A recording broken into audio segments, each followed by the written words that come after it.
미국의 기준금리 동결 조치가 우리 경제에는 어떤 영향을 미치게 될까요? 또 일단 시장의 불확실성이 완화된 만큼 외국인 투자 자금의 이탈 우려도 상당히 누그러질 것으로 보입니다. 박성호 기자 전화로 연결돼 있습니다. 네, 박성호 기자. 미국의 네. 금리 결정이 우리 경제에 어떤 영향을 미칠지 이 부분이 관심인데요. 우선 우리 금리는 어떻게 전망을 할 수 있겠습니까? 네, 우리나라의 기준금리에 대한 압박감은 상당히 완화될 것으로 보입니다. 이와 관련해 이규열 한국은행 총재는 어제 국회 국정감사를 받는 자리에서 금리 차만 본다면 미국의 금리 인상은 자금 유출 요인으로 작용할 수 있고 한은의 금리 정책에 부담을 주는 게 사실이라고 말했습니다. 미국의 금리 인상 가능성과 관련한 말이었는데 미국의 중앙은행 페드가 금리를 동결하기로 발표한 상황에서 우리나라의 금리가 오를 가능성은 그만큼 준다고 볼 수 있습니다. 네, 연준이 올해 안에는 금리를 올리겠다는 입장을 유지해온 상황인데요. 우리 입장도 바뀔 가능성이 있지 않습니까?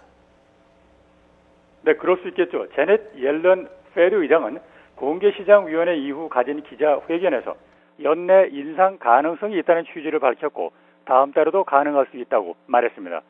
이런 만큼 미국이 이르면 다음 달에 금리를 올릴 경우 우리 통화당국의 정책도 영향을 받을 가능성은 있다고 봐야 할 것입니다. 그러나 이주열 한은 총재는 현재 국내 경제 사정을 우선적으로 감안하겠다는 입장도 밝히기도 해서 우리 금리의 방향을 가늠하기가 현재로서는 쉽지 않아 보입니다.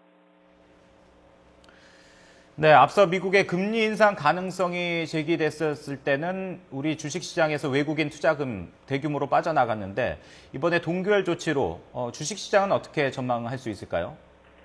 미국의 금리가 동결될 만큼 외국인 자금이 이탈할 우려는 상당히 완화된 모습입니다. 실제로 국내 증시에서는 이틀 전부터 외국인 자금이 다시 돌아오고 있었습니다.